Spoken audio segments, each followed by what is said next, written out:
Have you experienced the awesome power of the Panasonic Real 3DO system? Obviously. Presenting 3DO, the most advanced home gaming system in the universe. It's time to put away your toys. 3DO from Panasonic, Gold Star, and Creative Labs. A new low price and free games. Mind-blowing graphics of Panasonic Real 3DO. 3DO.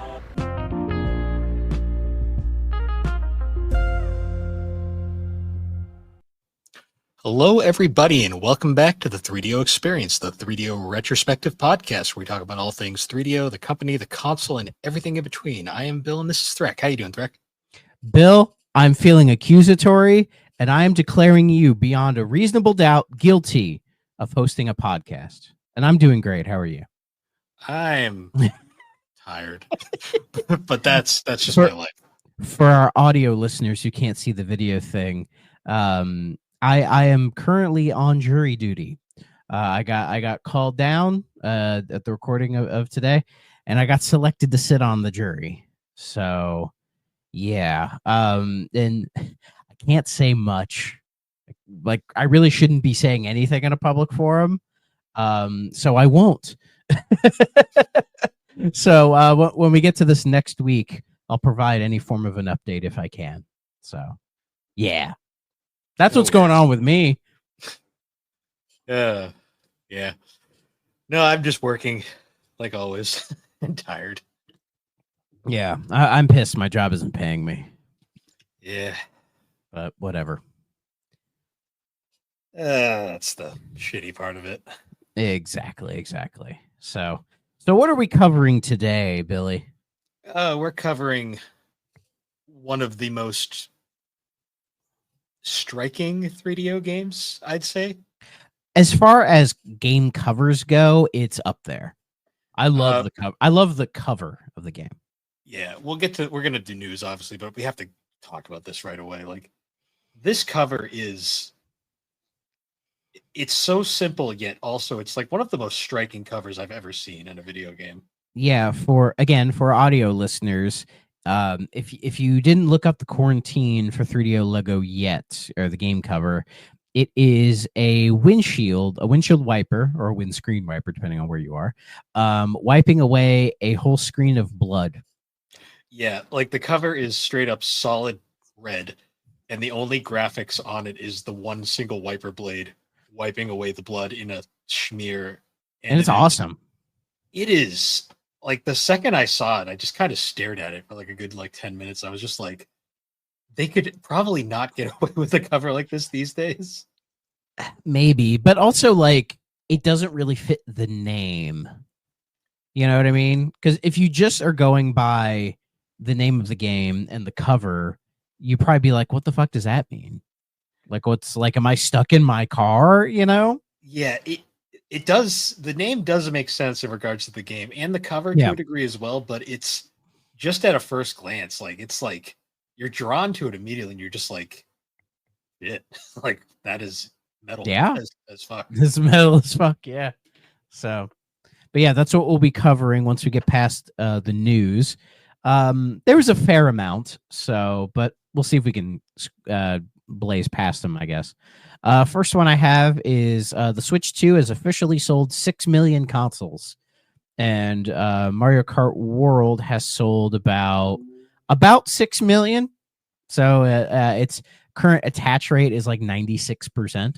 I mean, shocker, right? Yeah. When you release a console with a game, of course people are going to buy that game, right? I mean, the Switch one, I'm pretty sure one of the best selling games on that is also Mario Kart 8 Deluxe. So. No, it is the best selling game on the console, but it didn't come out till a little bit after launch. In fact, I remember for a short period of time with the Switch 1, Breath of the Wild sold more than the Switch because people were buying copies of the game when I think the Switch 1 had some stock issues when it first came out. Yeah. So people were just buying the game because they're like, oh, I'll when I eventually can get a Switch, I'll be playing that on it. So for a brief window of time, Breath of the Wild had sold more than Switch consoles. Breath of the Wild's numbers are a little weird too, because technically it was a Wii U game as well. Yeah. But I wonder how many people actually bought it on Wii U. I did. And then I bought it on Switch after because I'm stupid like that. Some people prefer the Wii U version. I bought it out of curiosity because I really wanted to see the difference in it. It's kind of funny when you realize it's just the first Switch port when you really think about it. Well, is it a port if it's a simultaneous release? I don't know. You can tell it was definitely made with the Wii U in mind because, like, Tears of the Kingdom definitely does more. Yeah, absolutely. But yeah, it's very fascinating looking at it, like that weird cross period. For sure. But yeah, shocker. Switch 2 is selling really well. I'll be curious when we get to this point in a year and see what its sales are at that point. I wonder if I'll have one by then. I most likely will. But yeah, we shall see. Anyways, there was that whole issue with the collective shout thing last week. Itch.io has decided to relist a bunch of its free content. So if you had a adult game and you weren't charging anything for it, you could put it back up and find it, which is really nice. And a correction from last week, mouthwashing was not taken off itch.io due to this. Apparently it had been de-indexed from the search for a while for something else entirely, but the mouthwashing devs kind of used this as like marketing for their game, which is a little gross when you think about it. But regardless of that, Itch has said, like, oh, we're putting like, if it was free, you're good. Right now, GOG, I don't know if they still have the deal, but on GOG, there's like a list of games that were like banned or whatever that they're like, oh, on GOG, you can just go claim them. They're yours. And I went ahead and did. I don't know if I'll ever play them, or who knows? I might. Maybe I was talking to Keith from the Main Quest, where he's like, maybe I should make content out of them. And I said, if you do, I'll be there. So we might. I don't know. We haven't discussed it further because I'm a sicko. Because it would be the only reason I'd play them is for content. So yeah. I saw a thing that one of the credit cards was claiming that they had nothing to do with this, and I think it was MasterCard, and it's like, you're full of shit. Yeah, everyone was like, sure you were. It's clear this whole thing is really messy, so hopefully it gets resolved sooner than later. Hey, you can still play boobs on Steam, so I'm surprised that didn't get taken down. I was curious, and I checked last night. I'm like, oh my god, it's still there. Yeah, they're not. I don't know. To me, it just says this whole thing is bullshit. I mean, I've heard Collective Shout, doing a little bit of research on them. They have done like genuinely good things in terms of like helping like domestic abuse victims and like battered women and children and all that. Like, well, it's kind of like safe homes and all that stuff. And that's great that they do that. Like, that's great. But going in this direction they are now, I'm like, one, that's really not good, because it's going to hurt whatever goodwill you have. And two, like, your reasons for doing it, good intentioned or not, it just doesn't come off like that you're doing it with good intentions. Well, you know what I mean? Like helping battered women, like, find like safe spaces away from those abusers. And then also saying, oh, these like porn games on Steam are bad. Like, they're not the same thing. Well, a perfect comparison is like, look at fucking PETA. Like, PETA did great things, but they've completely killed any credit they've ever had because of just how fucking insane they are. Like PETA, I stand for what PETA. Most people do. They just don't stand for what PETA does. And it's like they're like, and I get why they do a lot of their shock tactics. Like, that's sort of the idea. Like, I understand that, but also, as you said, like, it hurts the goodwill that people are going to have. Like, if you just come off confrontational, people aren't going to like that, you know? Like, what I learned was, what I've learned in life is, if you give anybody a chance to become defensive, they will get defensive, and then you're just not going to win.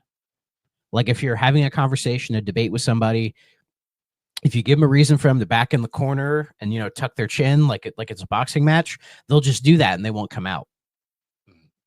Like, if you actually want to convince people of things, you need to be a little bit more friendly about it, or at least more understanding of the other side.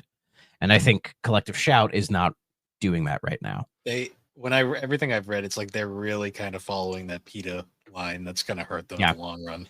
You know, it's bad when Anita Sarkeesian is calling you out on your bullshit. Yeah. And she, like, I mean, I genuinely don't think Anita was all that bad. I really don't. She wasn't. Like, she just handled that situation really well. Like, if you go back and watch her stuff now with a modern lens, I mean, she's making good points. She's making a lot of really good points that I think in that 10 years since then, a lot of what she said is like, no, that's actually like true. But she just handled that entire thing really badly. Yeah. I don't think she was prepared for what happened afterwards. And it killed whatever. And again, it killed whatever good intentioned ideas that she had. Yep. You know, and in the video game world, you know how people are. It's just what's going to happen, unfortunately. You know, again, you can goon to your games all you want, but I will think you're weird for it. I'll let you do it, but I will think you're weird for doing it. Okay. And if you have to, just keep it to yourself. We don't need to know. Yeah. Don't stop making like posting screenshots of like Aloy and being like, look how ugly she is, but look how hot this like lady from the First Descendant is. I'm like, stop. You're not helping yourself. You're just coming off as a weirdo. That's all you're doing. You know, like I have my gooning preferences, but am I ever going to tell you guys it? No, I'm keeping it to myself. Anyways, oh yeah, I saw this and this was insane. It's going back to Nintendo. I should organize these. Sorry, because there's a couple of other Nintendo. In fact, you know what? I'll move that over because there's a whole Nintendo chunk that I'll save for the end because there's more. First thing is so 2K, right? They're making BioShock. I guess they had confirmed they're doing BioShock 4. I don't remember that they did or not, but also there was like a rumored BioShock 1 remake in the works. And in the, I think it was in the NVIDIA leak, it was BioShock 1 RTX or something like that. Apparently that has been canceled, and BioShock 4 has gotten a big shakeup because the game isn't meeting like deadlines or no, they had like a development review and it didn't work out. They didn't like what it was, so they're shuffling some people around. Sounds a lot like Prime 4, to be honest. Yeah, but like, as somebody who's now played all the BioShock games, I don't really know what you do with a BioShock 4.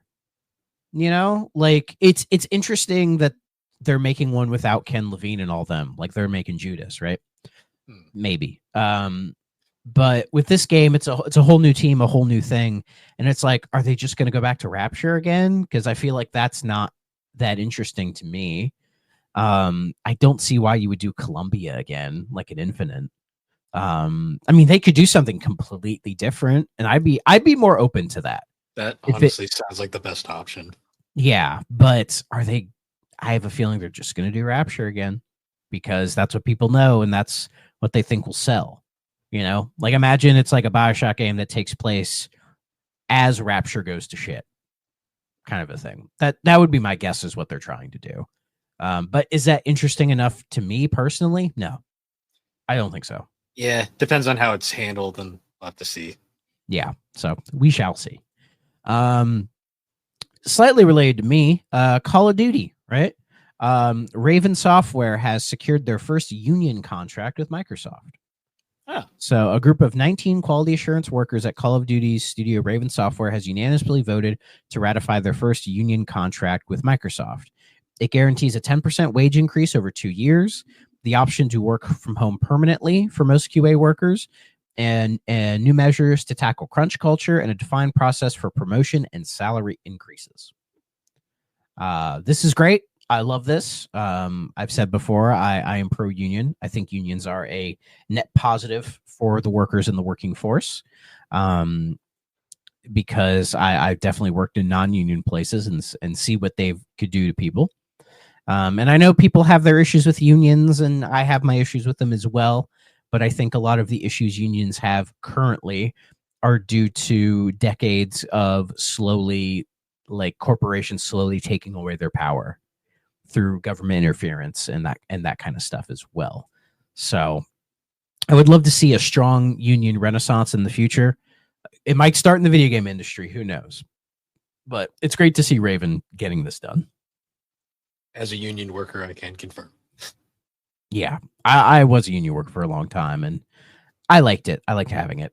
So I definitely felt more comfortable working in that environment as a union worker.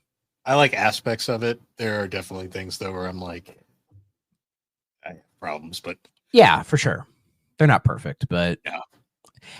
It in some ways it's like, yeah, it has problems, but you'd rather have it than not have it. And I imagine in your profession, not having it would not be good. Yeah, we'd basically be slave labor. So you probably would have got fired already. Probably. Yeah. So well, I don't know. I'm kind of a hard position to fill right now. Yeah, true. But even still. Anyway, enough speculation about Bill's life. So the producer and director of Silent Hill F recently had an interview, and people were asking about why the game is more action-based. I guess I didn't recognize that it was more like kind of action heavy than previous games. But their reasoning for it was they said they just didn't want to recreate Silent Hill 2 over and over again. And they said they're aware that was no reason. They said, we didn't want to end up recreating Silent Hill 2 over and over again, and we were aware that there was no reason to keep making clones of it. So in order to avoid repeating what previous major titles did, we decided to make the action stand out more. I mean, I didn't get that it was more action-based from the trailers that they've been putting out recently. Have you? I mean, it looks a bit more gameplay heavy, but this is also the franchise that up until like Homecoming was famous for having god-awful combat. So yeah, Homecoming was very combat-based, I think. Homecoming is a perfectly fine game once you get past the fact that it's more of a action game than a horror game. Yeah. It's kind of one of those things where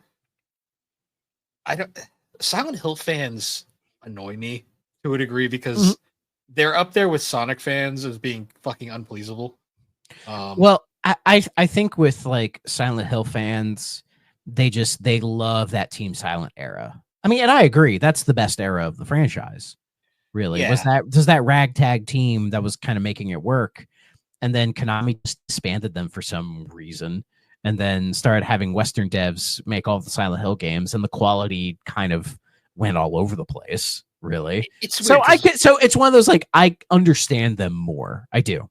It's kind of weird because legitimately, I think the only legitimately bad post-Team Silent Hill was Downpour. I don't count Book of Memories because that was whatever the fuck Book of Memories was. I mean, even then, our boy Exit, Tony Baloney, he likes Downpour.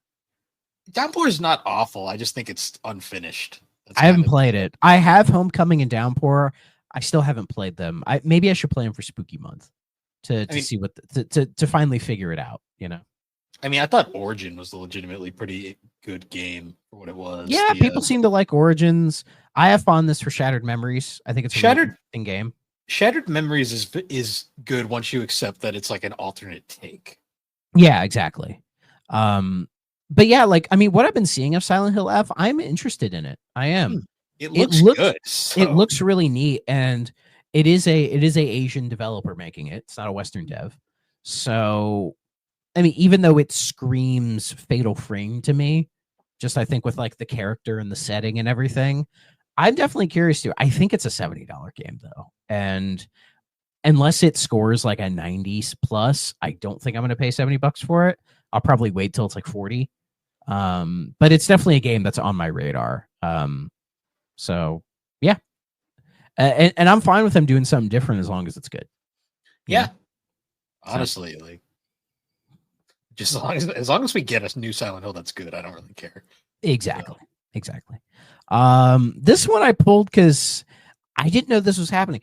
You know James Pond, right? Yes. Okay. Did you know they were making a new one? No. I didn't either. It's called James Pond and the Rogue AI. Already a weird title, right? Fitting with the world right now, but still a little on the nose. Well, apparently the creator of James Pond, a man named Chris Sorrell, just got interviewed about it recently.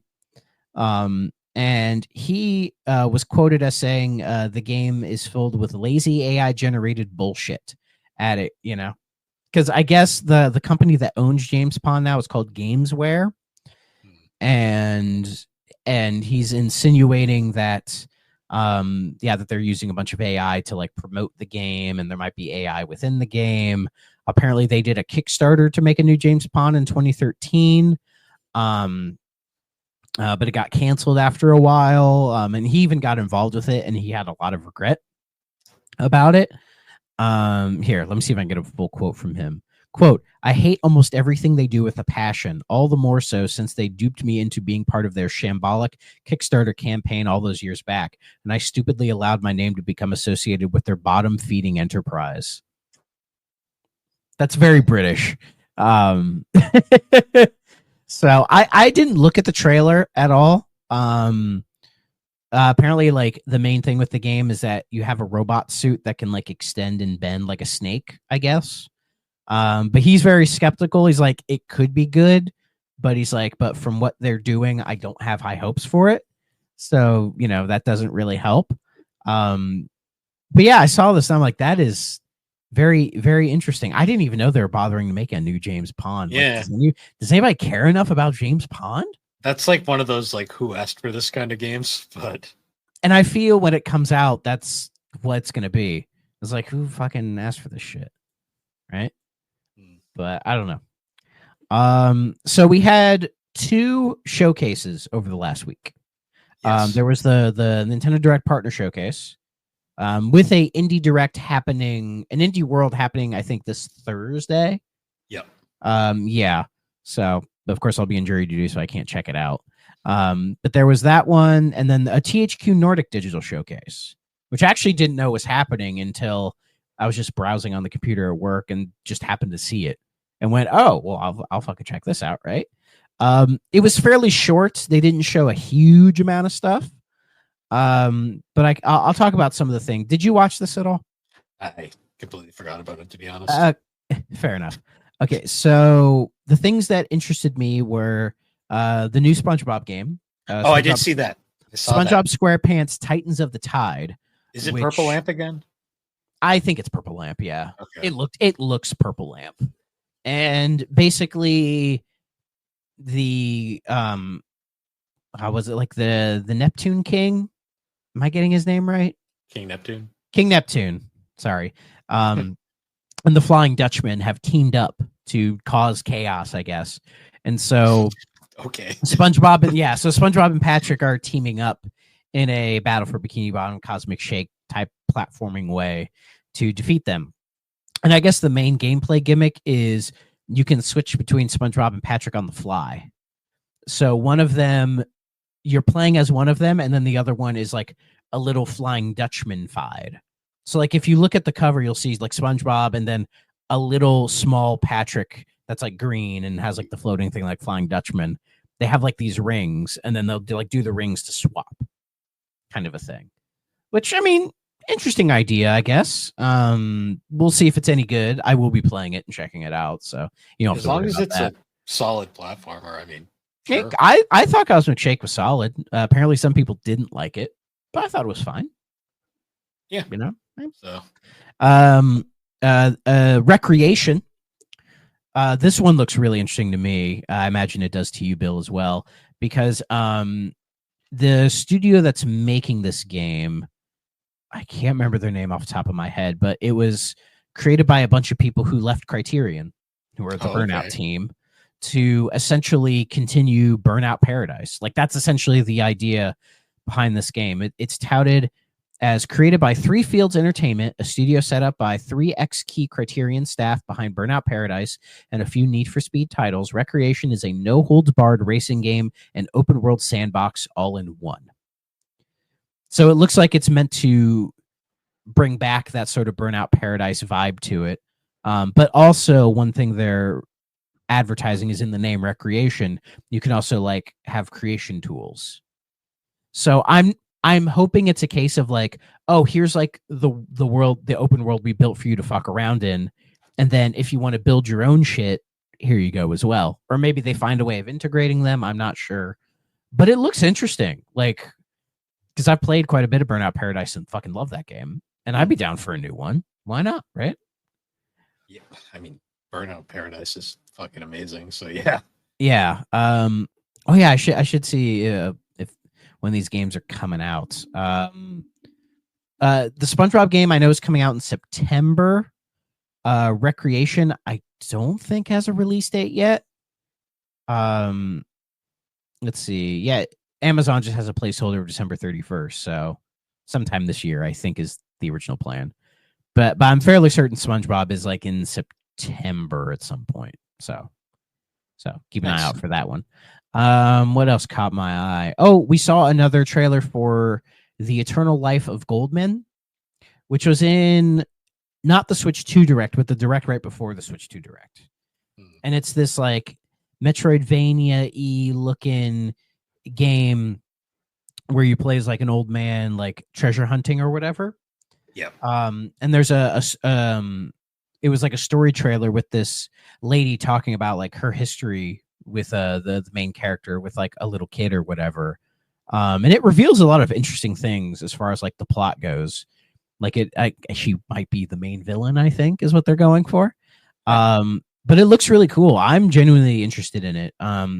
It's supposedly coming out this year as well. It doesn't have a full title yet. But have you? But what do you think of this one? Have you seen it? I saw a bit of it. It looks different. Yeah. It does have that Metroidvania-esque look to it. So yeah, those can either be really good or they can just be like super kind of pretentious in a way. So I see what you mean. Yeah. So it's like, only $30. So I'll give it a shot if I see it. Yeah. I'd like to give that one a try. Let's see what else was there. They made a big deal about do you know anything about the Gothic series? Gothic. That sounds familiar. Okay. Well, they made a whole deal about it because I think it's Gothic 1 and 2, and then I think 3 as well are getting like remastered ports, but also they're doing like a full scale remake of the original Gothic. Huh. I haven't heard of these games. I don't know anything about them. So the fact they took so much of the show says to me it's a big deal, but probably just to people not within our range. So THQ Nordic. That's always a good sign. This is the THQ Nordic showcase, dude. True.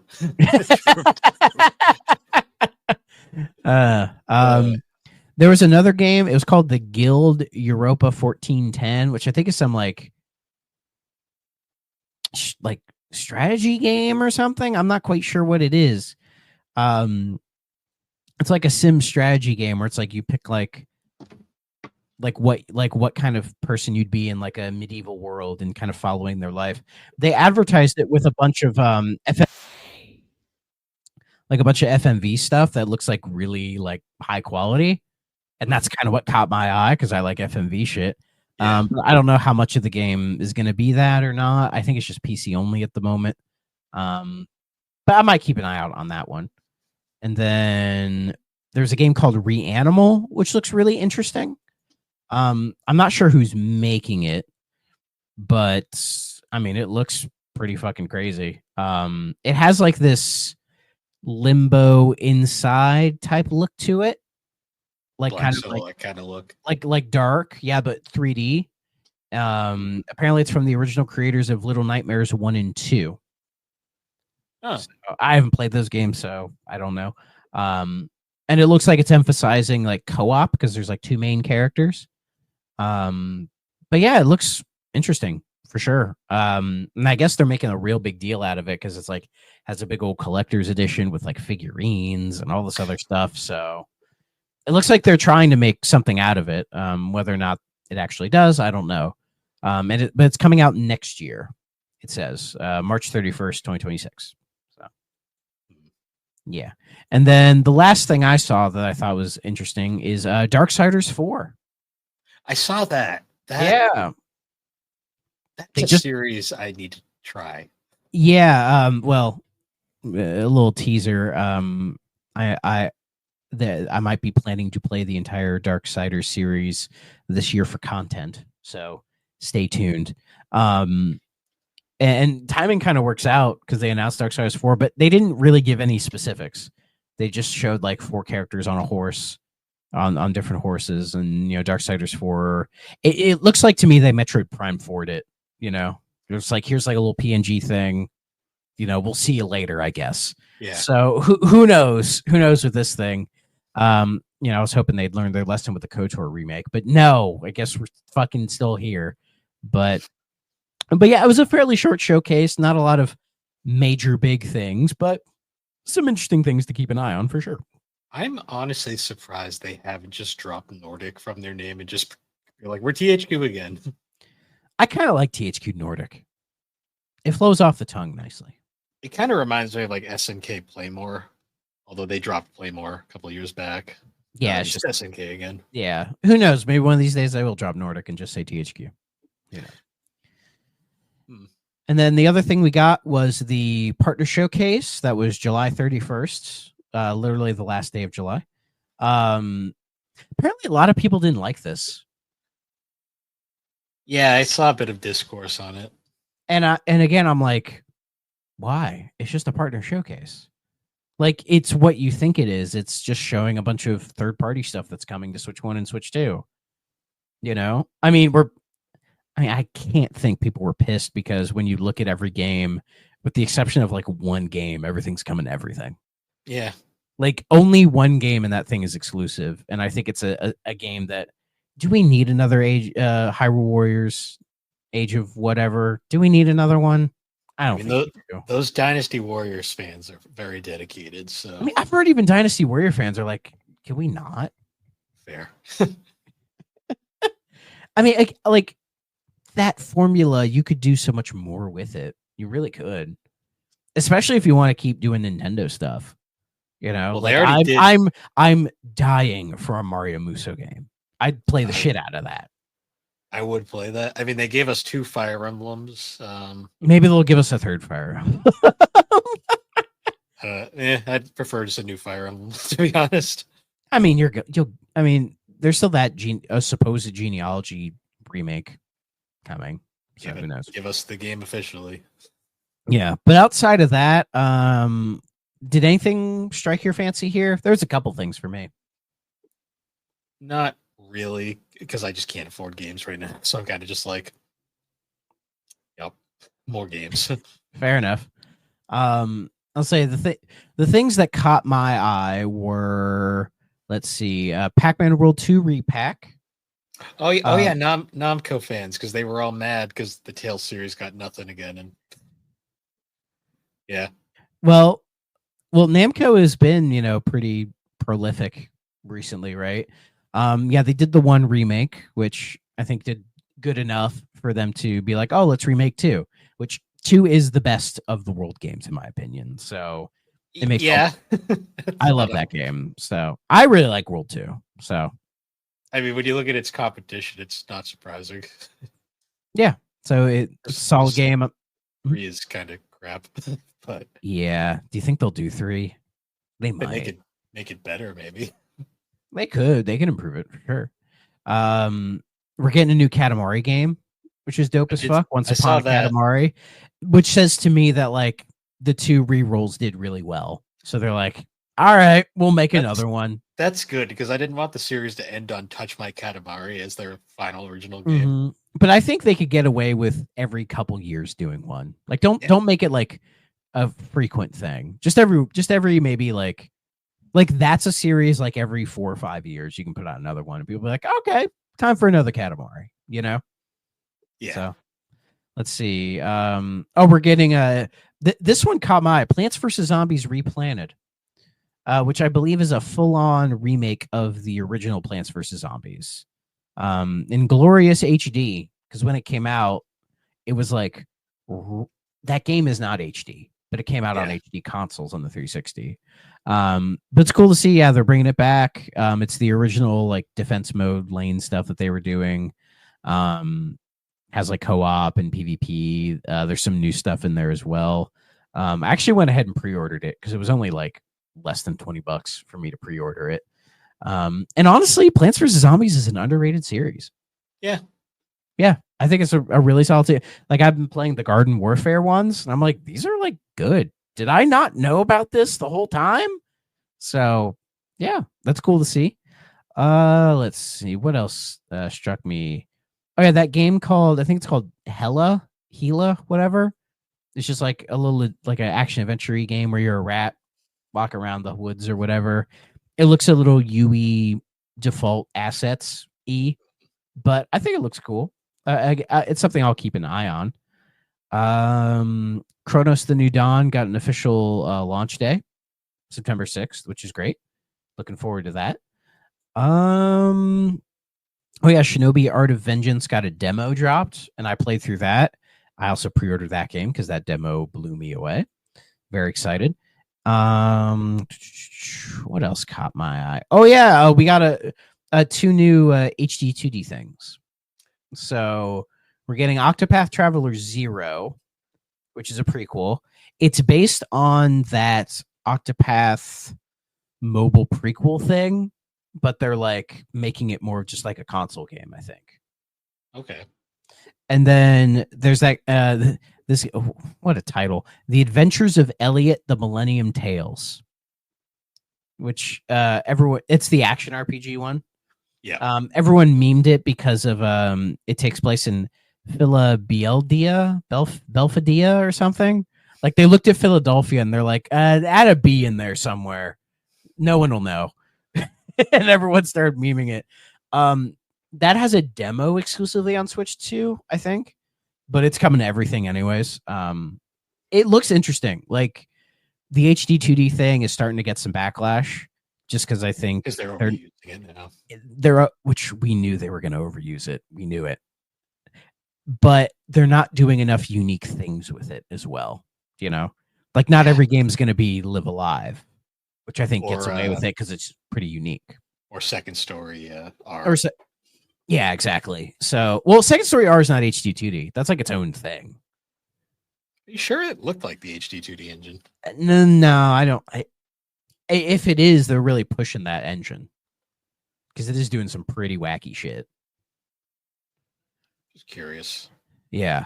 And then outside of that, I mean, well, there's Monster Hunter Stories 3, but I don't think I've ever met anybody who's played the Monster Hunter Stories games, so I have no idea if they're any good or not.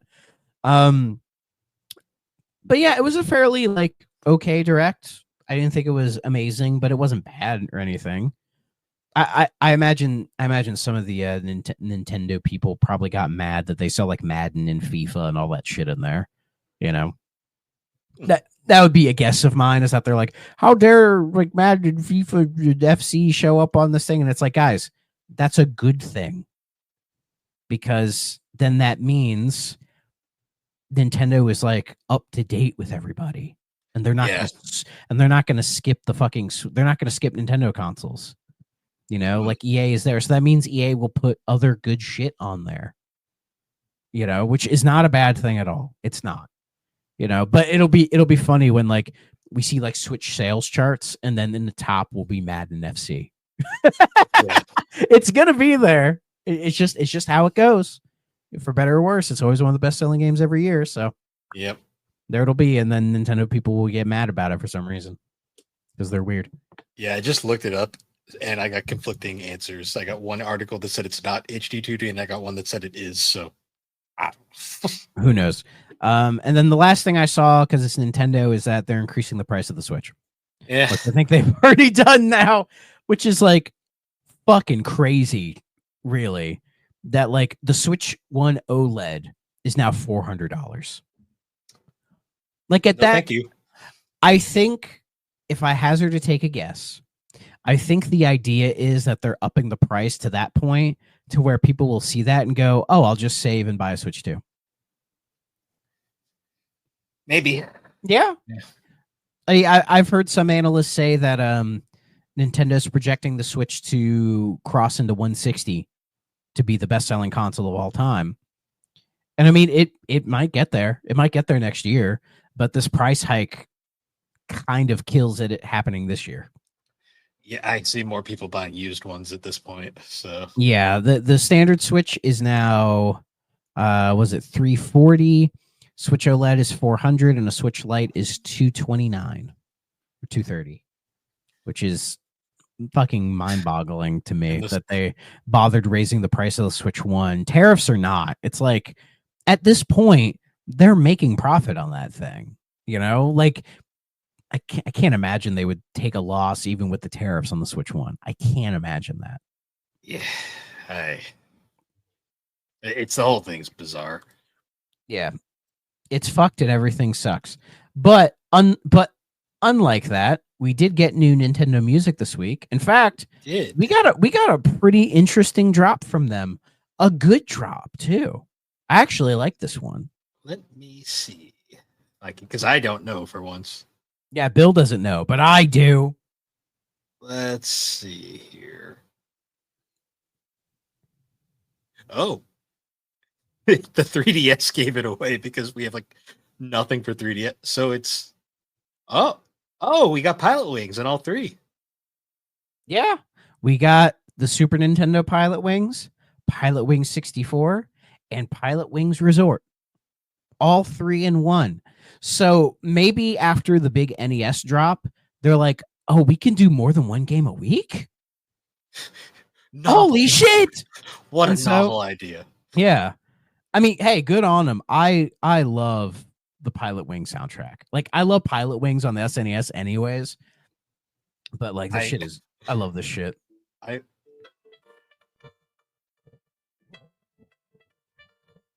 I low-key love the fact that the Pilot Wings soundtrack is only 18 minutes long.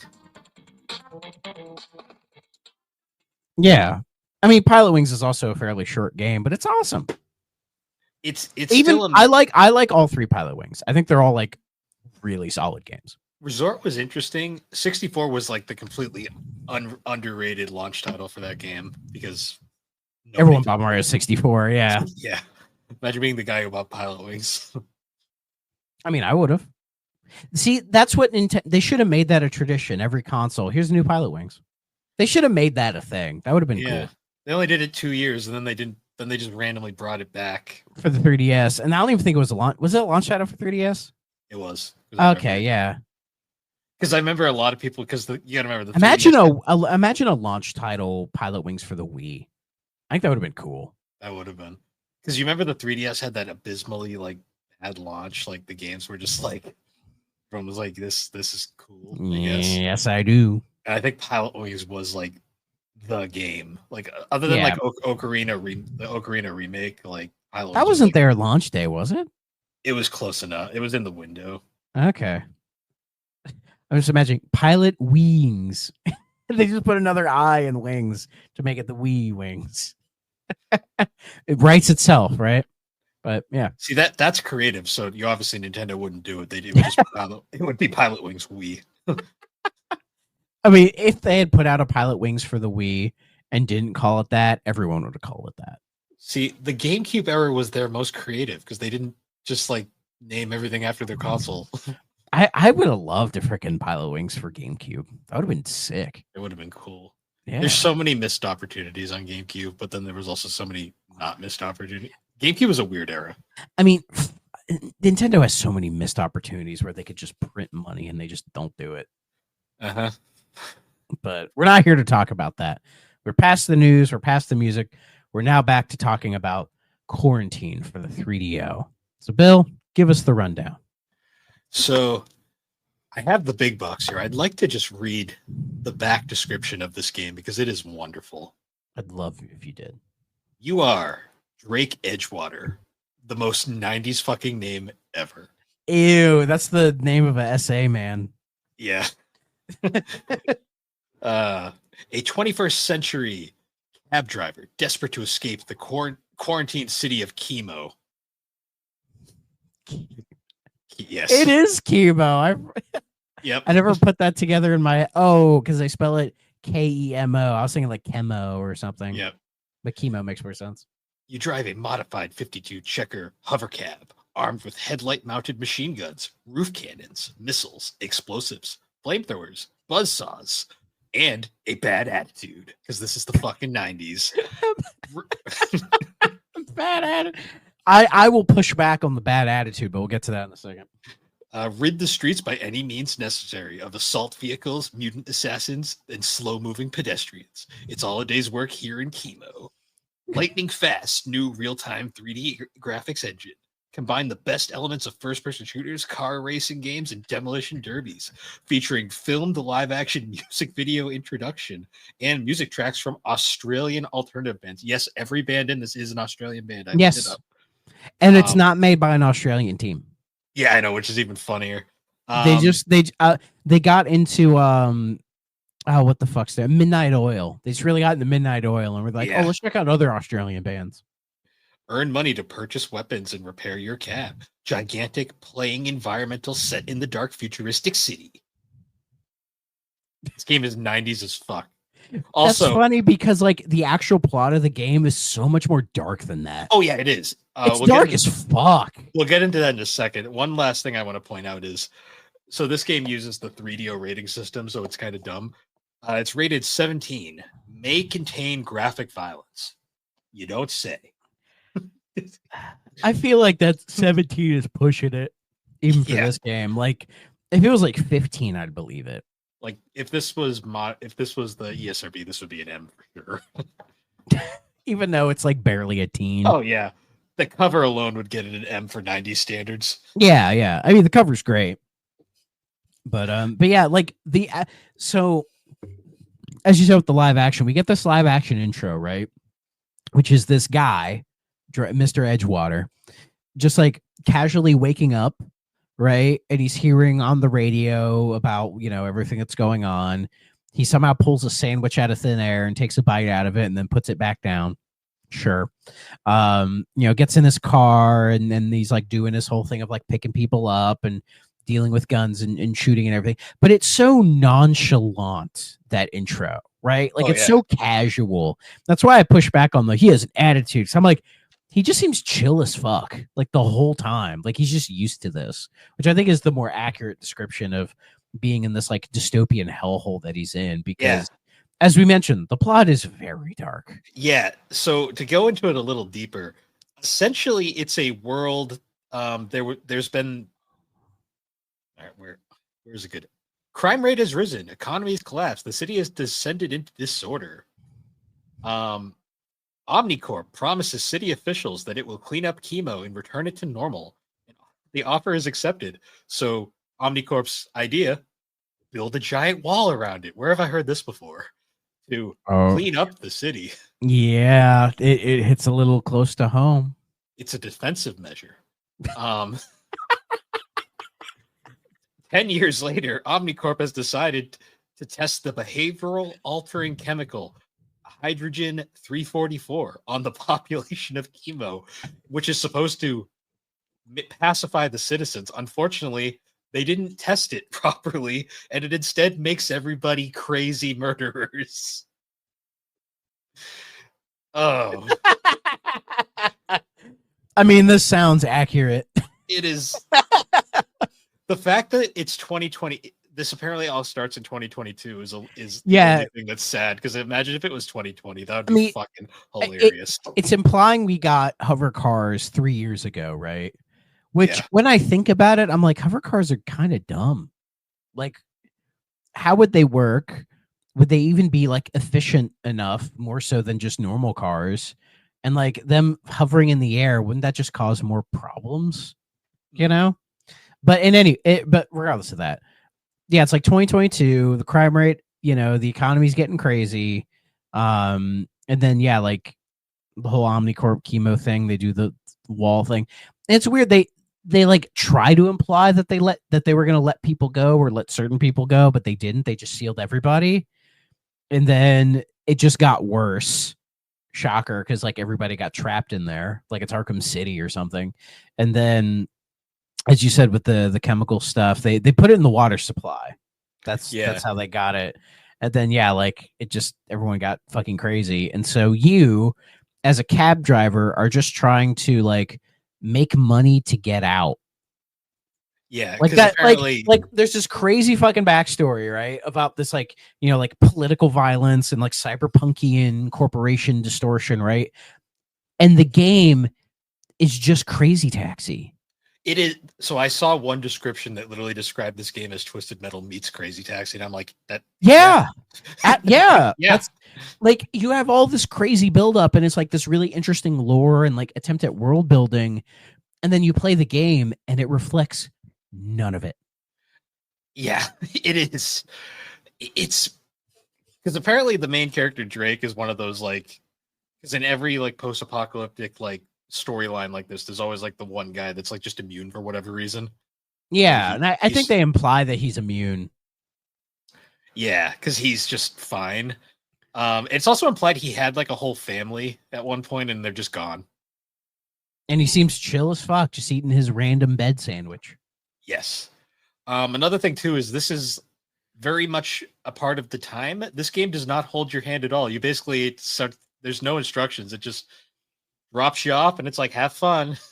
Yeah, which I mean is fine to a degree, but like as it said, you have this big game map, right? And as far as I know, there is no way to access it when you're driving.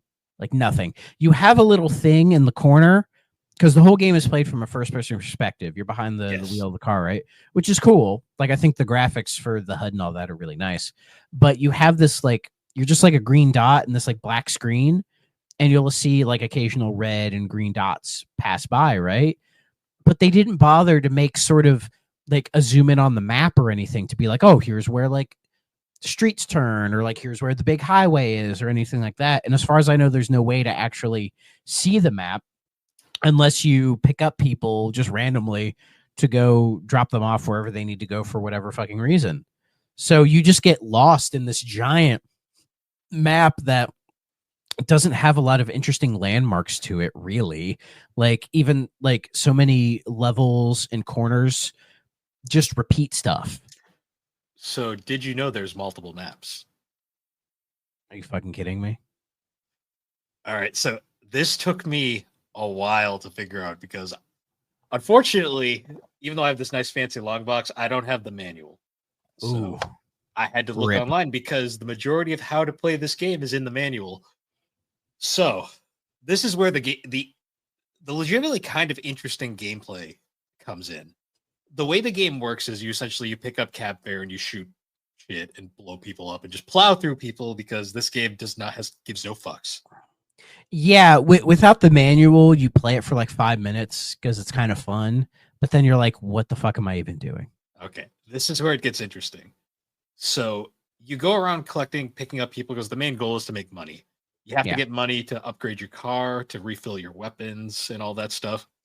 And I guess it's implied that if you make your car strong enough, it can just break through the wall and escape, I guess. That's the implication. I didn't get far enough to finish it, but I got far enough to unlock a few extra maps. Yeah. The way it works is this is actually kind of interesting. You pick up certain characters who are apparently part of the underground, and they have some story detail. And if you drive them around and help them out enough, eventually you'll gain their trust, and they'll give you a passcode.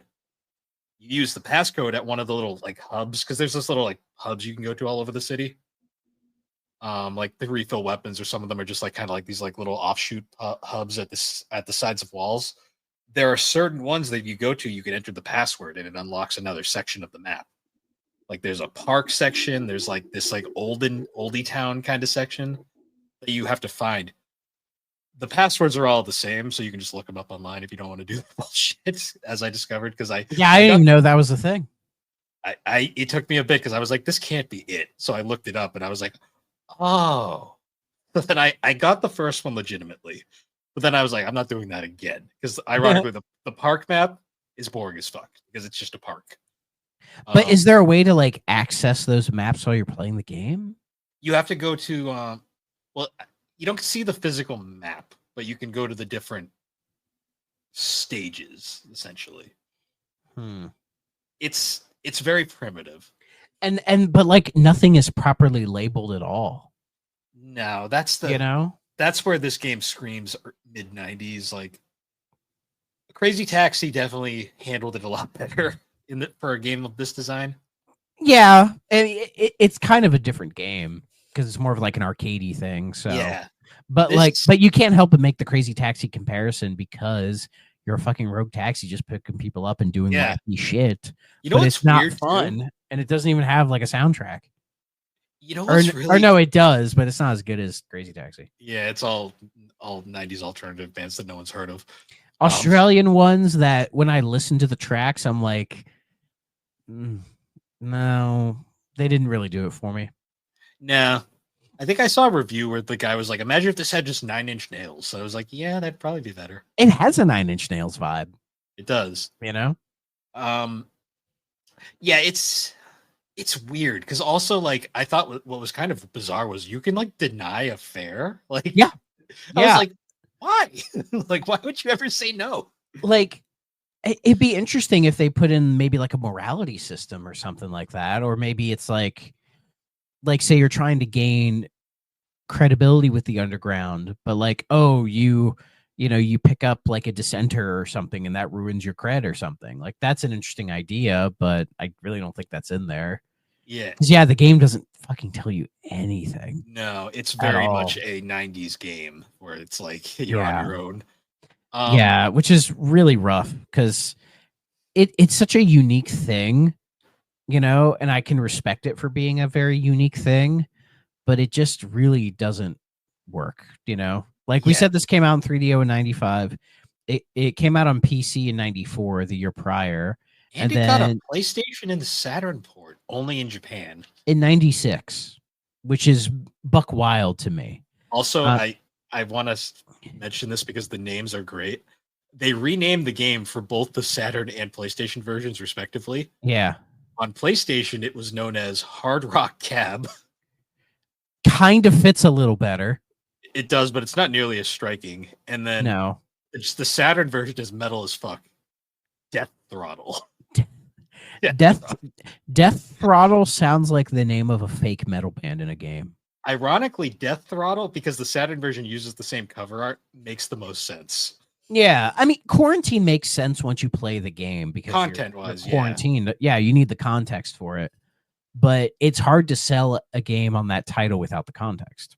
Yeah. But speaking of wild shit, the game was published by Game Tech. Most famous for Wheel of Fortune and Jeopardy. Yeah, it's so weird seeing Game Tech. You think Wheel of Fortune, Jeopardy, and then this.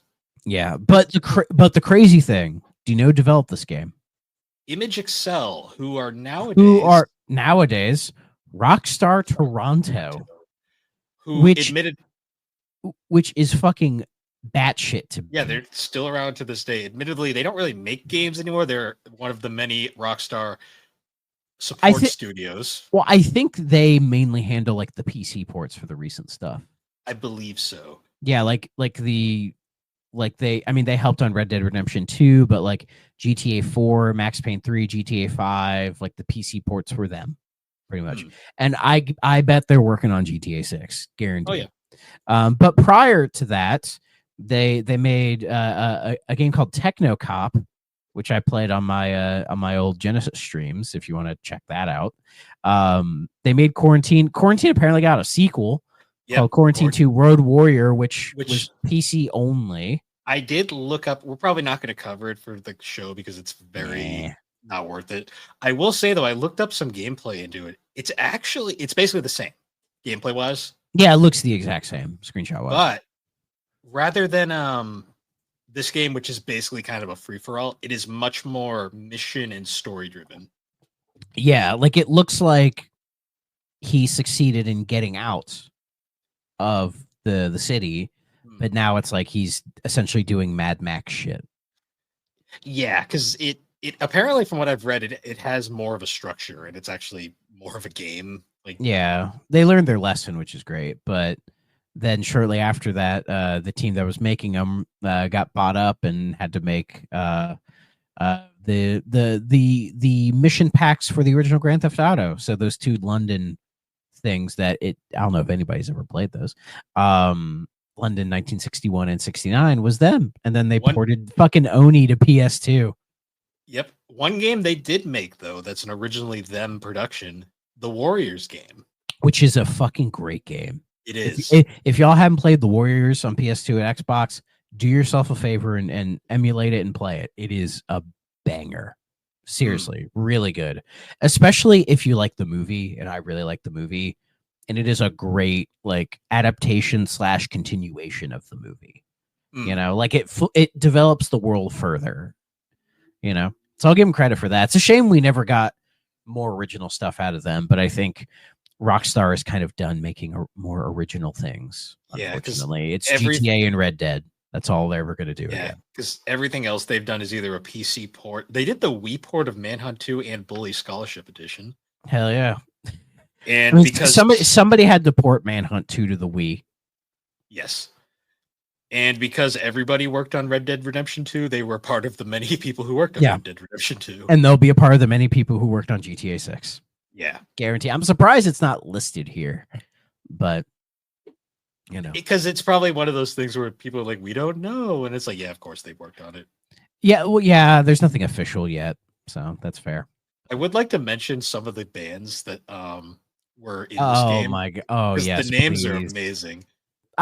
This is what I love about Australian bands. They always pick the best names. Yep. So the most significant song in this game is Berlin Chair by a band called You Am I. That's the only one that actually has a Wikipedia page for the song itself. Yeah, they seem to have been like a fairly. I feel like all these bands did fairly well in Australia, but the thing is with the Australian music scene, it has very rare, if any, crossover into the UK or America. Yes, because I think just because it's so out of the way, and I think most Australian bands would rather just be big in their home country and that's it. Like the only Australian band that comes to mind that had any sort of like major success is like Men at Work. Midnight Oil. Oh, yeah, okay. And who could fucking forget AC/DC? Oh yeah, they're Australian. I forgot. Well, I mean, half the band's fucking British at this point, but they were Australian band. That's true. So there's been a few. Damn, how did I forget AC/DC? Yeah, and also I think King Gizzard and the Lizard Wizard are Australian. Like Australian music has gotten more popular in the last few years because I think that scene is now able to branch out more and more thanks to the internet and all that. But you know, there's only been like a handful of bands that have really made that major crossover. Midnight Oil are fucking great. I love them. I just remember Men at Work just because they made the Australian national anthem. So I bet Australians hate that song. Absolutely. Do we know any Australians? I don't think we do. We do. Adam. Okay. Adam, if you listen to this, do you guys hate that Land Down Under song? I kind of don't like it just because I think it's kind of cheesy crap. It's catchy, but it's not my favorite. Sure, but like, I will never put it on ever. But I prefer but if it just comes on wherever I am, I'm just like, okay, I guess I'll deal with it. If I'm gonna listen to that song, I'm gonna listen to the Ninja Sex Party cover because it's more fun. Sure. I liked It's a Mistake and Who Can It Be Now better, but that's besides the point. I like Who Can It Be Now. Yeah. But going back to these bands, we have the Fobs. What a name. Custard. Custard's like a British name, but I like it. This one's my favorite. Smudge. Godstar, which just sounds like a new metal band from the 2000s. Yep. Scream Feeder slaps, dude. Holy shit. That's up there with the Swerve Driver. Yeah, it's up there. The Daisy Grinders. Underground Lovers. The Hellmen. With 2 N's. Yep. For some reason. Crow and Sidewinder. Okay. Sidewinder, yeah. And they're all like indie alt rocky bands, you know what I mean? And like you 90s. You listen to music and it's like it's not the Road Rash soundtrack. You know, which is like you think that's a better fit for this kind of game. But they didn't go that way, which is interesting. Yeah. I always bring up Swerve Driver just because I actually did listen to their album, the big album that they had. I'm like, this actually isn't bad. Yeah. For what it is. I believe you. But yeah, I think as far as I know, all the Australian bands that have Wikipedia pages, like they're still going. Yeah. Like none of them. Custard broke up for a little bit. Smudge did too. Gold Star doesn't exist anymore. They're around for just a couple years. They only put out 2 records. Scream Feeder's still going. Underground Lovers are still going. Crow is still going, and Sidewinder don't exist anymore. They only were through the 90s. Again, put out 2 records that didn't do that much. So yeah, so these guys just had a weird hyperfixation on Australian bands, like Australian bands that I bet Australians wouldn't even know who the fuck they are. I wonder if it was because I part of me wonders, is it because they were cheap? Absolutely they were. I'll take that Crocky Dingo, bro. So before we get into reception, I wanted to just make one point on the gameplay that I feel like overall the idea is interesting. It's just kind of not. It's very half baked. It's not fully realized. Yeah. The thing that gets me the most with this game is the fact that the main gameplay is driving. The driving's not very good. No, this game controls like absolute shit. When you start the game, you have 2 different control options. You can either accelerate with, I think it's the A button, or up on the D-pad. I tried both. Accelerating with A is better, but like, again, your car just gains so much fucking speed, and you never have good. It feels like a hover car, where it's like you don't like it's slidey and floaty. Like the best way I can compare it is when you put just like a puck on an air hockey table and just let it slide around. That's what it feels like to drive this car. Like awful. And the shooting is not satisfying in any sense at all. Like, and apparently one of the unique things about this game is you can do drive-by shootings. Like you can push I think it's one of the shoulder buttons and look to the side and like shoot people, which is cool with like that Rockstar connection, with Grand Theft Auto and everything. Oh, the graphics are very interesting in this game. Like, it has a unique aesthetic. Like the art style is unique. Going for the Australian bands is a weird choice. Like it's another game from this era that we've touched on this console where the aesthetic and everything is really cool, but they forgot to make a good game. Yeah, or they were ahead of their time, too ahead of their time for what the system could do. Yeah, because we know Image Excel would go on to do better things. Yeah. So they definitely had it in them, but it just wasn't there yet. The thing about the driving too that's a little rough is like you gain speed so fast, but if you even like tap a wall, your momentum it just stops. I mean, it's a hover car, so I guess that makes sense. Sure. But the biggest detriment in this game, the fucking traffic.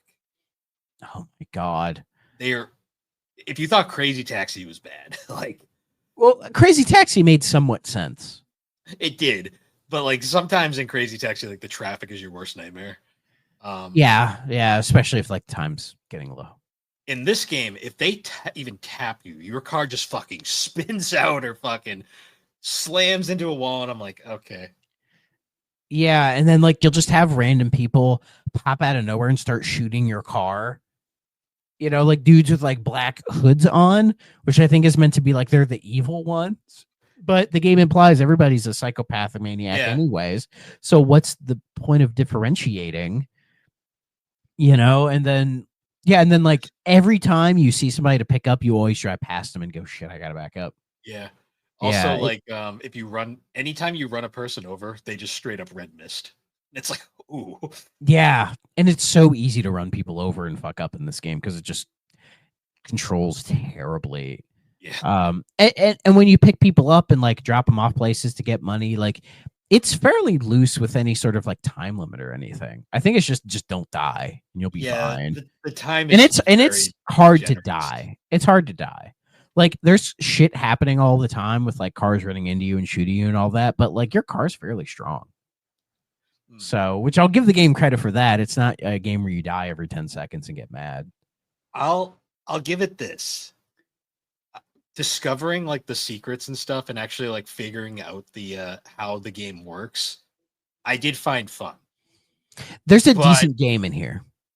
But I don't see myself coming back to this one whenever I pick up my 3DO. This is maybe like a once a year out of curiosity kind of thing. It's not like if I ever have the 3DO going, like I'm gonna play Escape from Monster Manor or Icebreaker or hell, Triple Threat Shanghai I will play because God damn it is an addicting mahjong game. Like But there's a decent game in here. You know, like there's something, and maybe the sequel is where they realize what the game could actually be. Because I do think if it was more mission based or mission structured, it would be better. Because it yeah, feels you like could. it should not be this weird open world type thing. You know, it just doesn't work. It takes way too much build up to get to the actual progression and making it feel like you're doing stuff. Yes, absolutely. Because yeah, like it's just I had fun, but I don't see myself wanting to go back to it anytime soon. Yeah, yeah. I don't know if I'll ever play this one again, to be honest, unless I'm like really wanting to see more of the game. But Yeah, I don't and know. I mean, I only bought a physical because this box art, but I mean, It's a great box art. It has that going for it, man. yeah, It has all the makings of being a hidden gem, but it's not. yeah. You know? So going into reception, it's interesting. Um, it's kind of mixed. Like Computer Gaming World gave it 3 out of 5 stars. EGM gave it 5.75 out of 10. Next Generation gave the PC version 4 stars and the 3DO version 3 stars. Um, it's a lot of the people like Next Generation said plenty of new weapons and power up items along with different mission options give the game long term play potential. Not sure where they found these different mission options. There is long term fun to be had. There Like if is this is definitely the one long game term. you have, you can definitely get some time out of it. And then my favorite is they ended their review by saying, "Bloody fun for budding psychotics." I don't know that like Atari That's, game is it was either an Atari or I think it was just an arcade game, Death Race or whatever, where you just run people over with a car. Like yeah, that. It feels like that. This game is taking that and trying to do more with it. combining it with like Edge Blade Runner and like all Yeah, that shit yeah. and Mad Max. I like the EGM stuff where they were kind of divided. One of them predicted it being a cult hit, which I could see that, but I don't think it ever really did because there's just not really that solid of a game out of it, Judging by because I had shared this on Reddit, judging by the response I got, a lot of people love this game. I mean, it's it makes a me 3DO wonder. Reddit. What do you expect? True, but I mean, they're weird over there. Like they hate some games like with a passion. I'm just like, all right. I wonder what games those are. I saw one person who absolutely despised Escape from Oxtamare, and I was like, what? like, That's a great game. I can't agree with that. Or like anytime like you post like I remember when I posted like I got the re-release of Plumbers Don't Wear Ties, and everyone was like, why would they re-release this piece of shit? I'm just like, you guys are no fun. And there was people who legitimately thought they made it an anime because of that cover, and I'm like, no, it's just fun, guys. Stop being Debbie Downers about everything. Yeah, it's so. This is the hardest part. Okay, must play, stay away on this one. I give it an okay. That's where I was leading to because I don't think it's a stay it's away. Not. It's no, because it's not terrible. I wish it was better. Because there's something here. It's just not fully there. Exactly. I want to like it, and I think it has a lot of potential. But like, if I was reviewing this game in like a QA sort of way, I would have a notepad and I would write down the things that they need to fix, like the controls, give the player a map to look at, have more clear objectives, clear instructions, and handed it back to them. And then they put that in there. I think you have a good game. Yeah. Like it's so close. It's so close. And I'm feeling generous. Maybe it's because I'm playing a lot of Bubsy 3D, so like anything's better than that. Because like the way I was kind of thinking about this was because the story is so fucking batshit. I was kind of comparing it to Siberia, but the difference is Siberia, that game is the gift that keeps on giving with how fucking insane it is.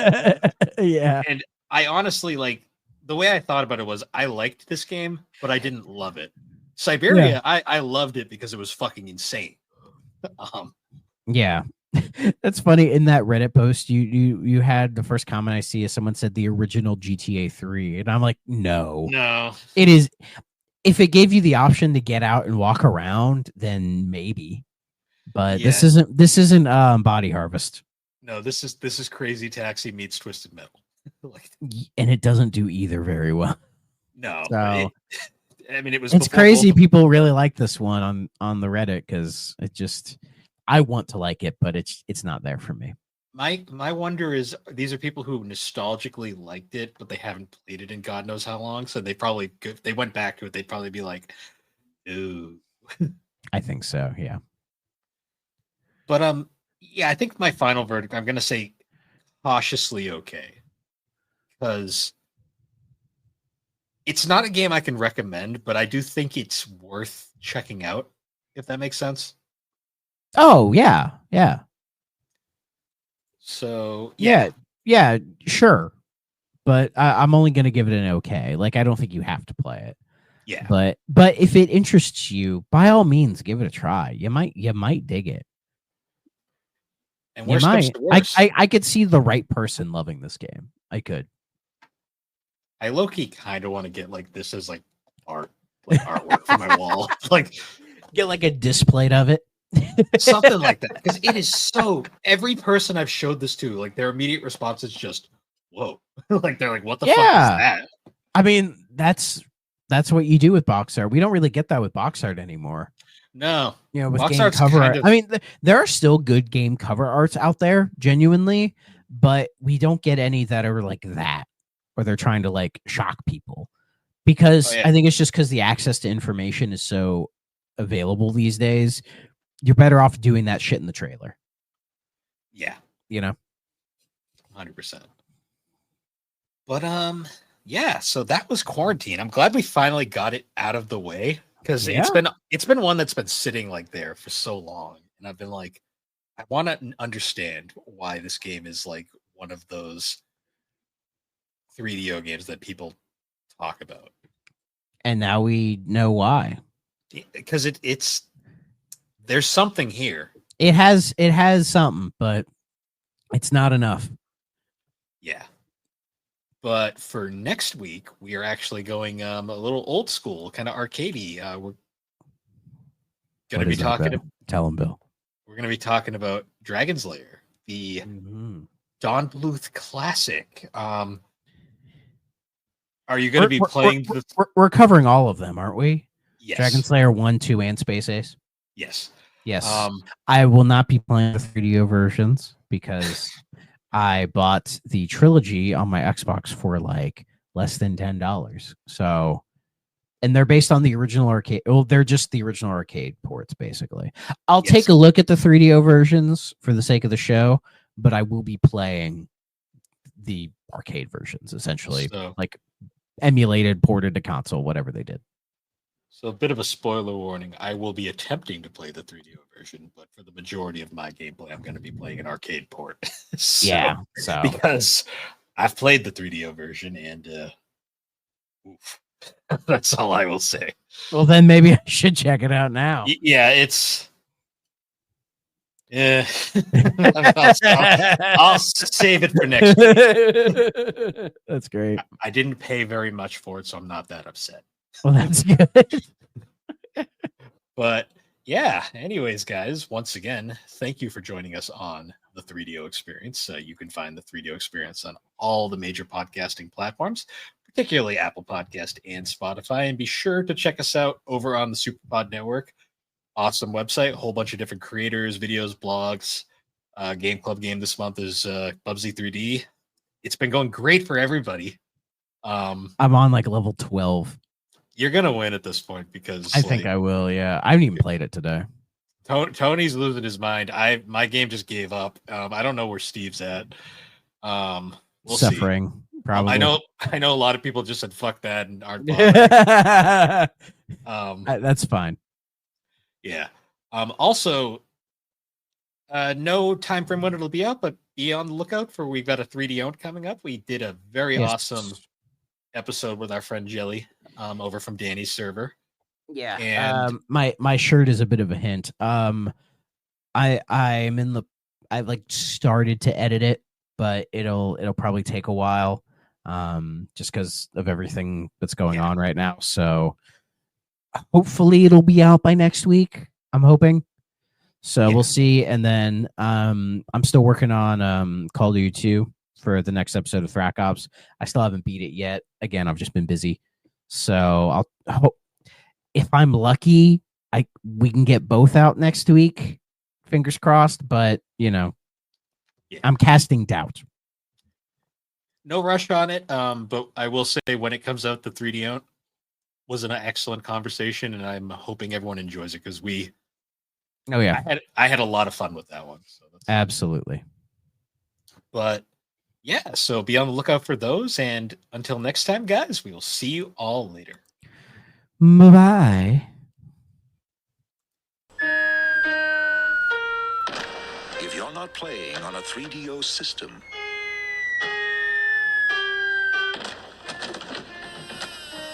what are you playing with?